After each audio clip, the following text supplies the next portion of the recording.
36 minggu menangis kuat, kulit kemerahan.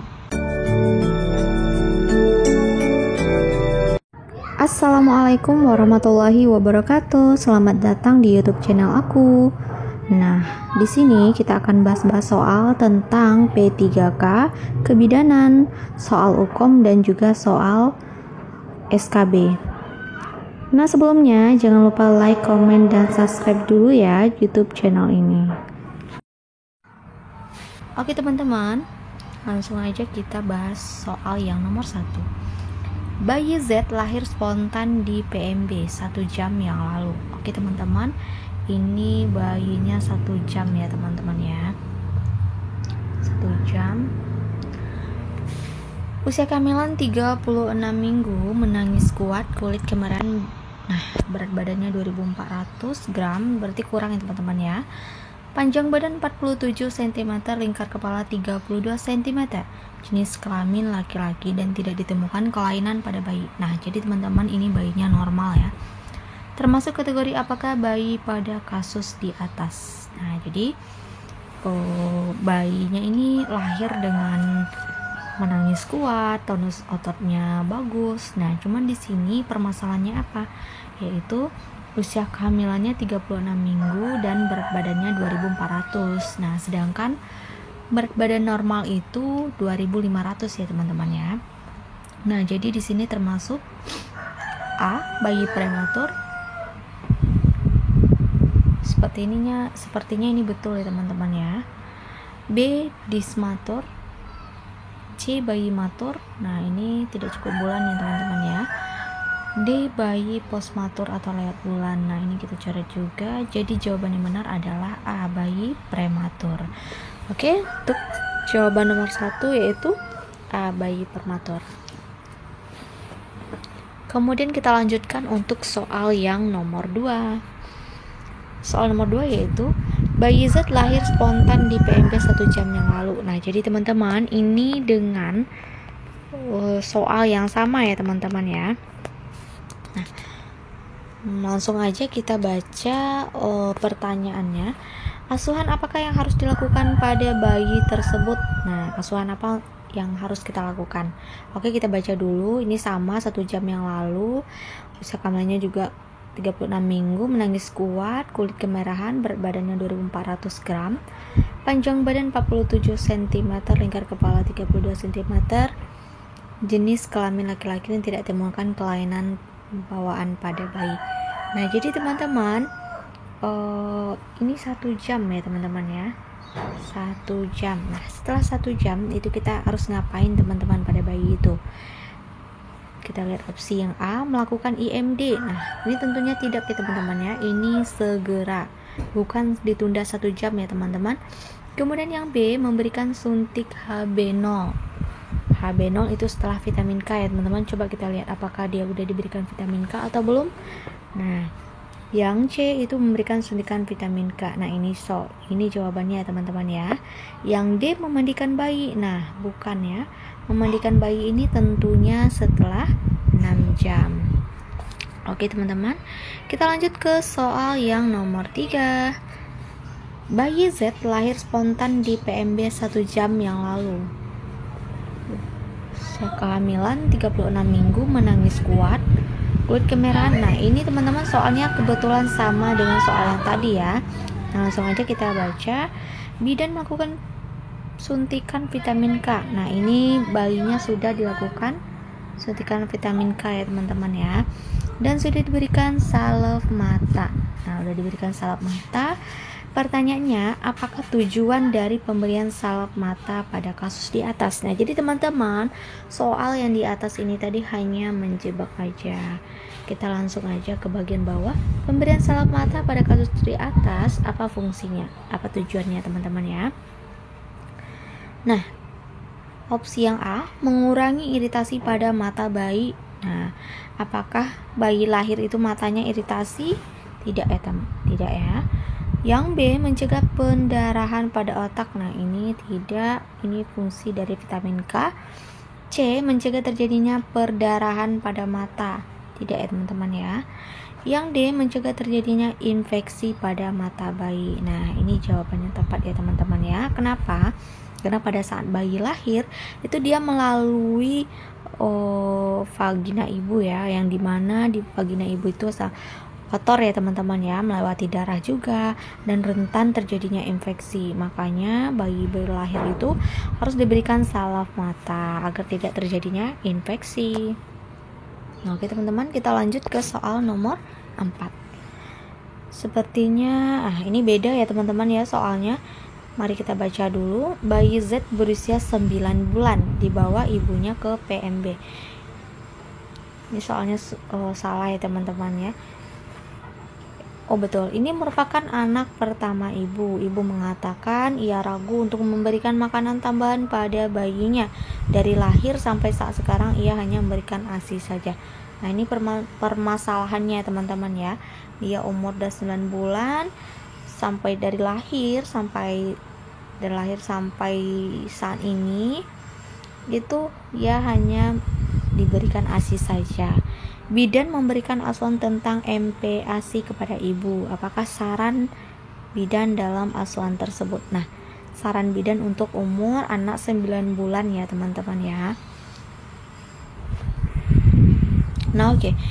Opsi yang A yaitu memberikan bubur saring. Nah, kalau untuk bubur saring tentunya tidak ya. Bubur saring ini lebih dari 12 bulan. Lebih dari 1 tahun. Yang B memberikan nasi tim. Yang C memberikan buah. Tidak teman-teman ya. Yang D memberikan nasi yang dilumatkan. Nah, jadi jawabannya itu B ya teman-teman ya. Nah, oke teman-teman, kita lanjut ke soal yang nomor 5. Kita baca dulu bareng-bareng. Nah, ini sepertinya soalnya sama dengan soal yang nomor 1 tadi ya. Dimana ini usia kehamilannya 36 minggu, menangis kuat, kulit kemerahan BB 2400, panjangnya 47, lingkar kepala 32, jenis kelamin laki-laki. Tidak ditemukan kelainan pada bayi. Bayi segera diletakkan di perut ibu setelah pemotongan tali pusat. Asuhan apakah yang sedang diberikan pada bayi tersebut? Nah, jadi ini udah dipotong tali pusatnya ya, lalu ditaruh di perut ibu. Nah, tentunya ini coba kita baca dulu opsi yang A yaitu asuhan bayi baru lahir normal. Jadi semuanya ini bayi baru lahir. Ini bayi baru lahir normal ya teman-teman ya. Yang B itu asuhan sayang ibu. Nah, apakah bisa jadi ya? Yang C ASI eksklusif. ASI eksklusif itu 0 sampai 6 bulan ya. Tentunya ini bukan. Yang D itu IMD. Nah, ini jawabannya ya. IMD inisiasi menyusui dini. Nah, kenapa dilakukan IMD? Itu untuk merangsang kontraksi ibu dan melatih si bayi agar mudah untuk menyusui, agar refleksnya itu terangsang ya teman-teman ya. Nah, oke. Kita lanjutkan untuk soal yang nomor 6. Seorang ibu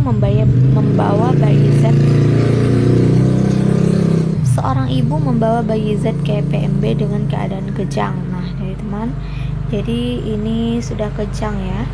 Mulut tampak mencucu. Nah, ini mencucu. Ibu mengatakan bayinya tidak mau menyusu sejak 2 hari yang lalu. Ini kondisinya udah dalam saat gawat ya teman.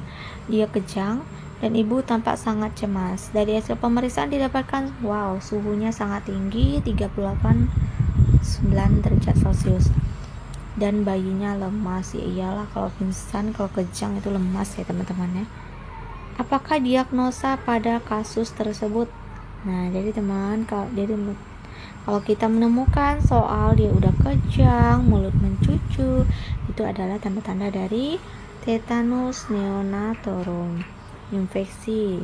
Tetanus neonatorum ini memang infeksi ya teman-teman ya, tapi infeksi ini bukan diagnosanya. Bayi kejang ya, dia memang lagi kejang ya teman-teman ya. Kemudian demam tinggi. Nah, dia bukan demam tinggi aja, tapi udah kejang. Oke, kita lanjutkan ke soal berikutnya. Soal nomor 7. Bayi Z lahir spontan di PMB 1 jam yang lalu. Nah, ini dengan soal yang sama, usia kehamilan 36 minggu, menangis kuat, kulit kemerahan. Nah, berat badannya normal, panjang badan normal, lingkar kepala 32 cm, jenis kelamin laki-laki, dan tidak ditemukan kelainan pada bayi. Termasuk kategori apakah bayi pada kasus di atas?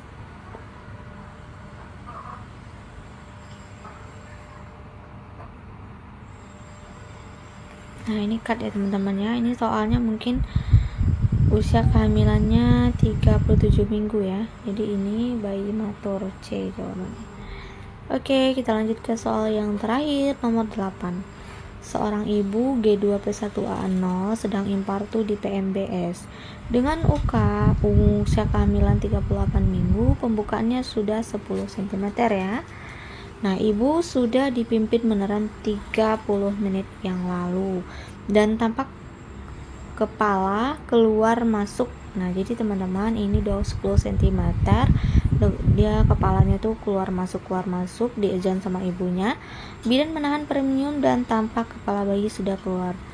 Nah, apakah langkah selanjutnya yang harus dilakukan bidan dalam membantu persalinan tersebut? Nah, jadi teman-teman, ini yang ditanya adalah langkah ya. Jadi ini sesama dengan langkah-langkah APN. Kita harus ingat apa-apa aja langkah APN ya, jangan sampai salah. Nah, jadi bidan menahan premium tanpa kepala sudah keluar. Jadi kepalanya sudah keluar, itu kita apa yang harus kita lakukan teman-teman? Segera memotong tali pusat. Nah, bayinya belum keluar, gimana cara memotong tali pusatnya? Yang B, menyuntikkan oksitosin, pastinya tidak ya teman-teman ya. Yang C, memeriksa lilitan tali pusat. Nah, bisa jadi yang D menuntun kepala bayi ke arah bawah. Ini benar, yang D ini menuntun bahu bayi ke arah bawah ya teman-teman. Tapi kita sebelumnya harus memeriksa lilitan tali pusat terlebih dahulu gitu. Kalau udah kita periksa, kalau ada lilitan, baru kita segera memotong tali pusatnya yang A itu. Begitu ya teman-teman ya. Nah, oke teman-teman, inilah pembahasan 8 soal HOT PPPK 2023. Nah, buat teman-teman yang ada pertanyaan, langsung aja komen di kolom komentar biar kita bahas bersama-sama ya teman-teman ya. Semangat belajar P3K, semoga kita lulus tahun ini.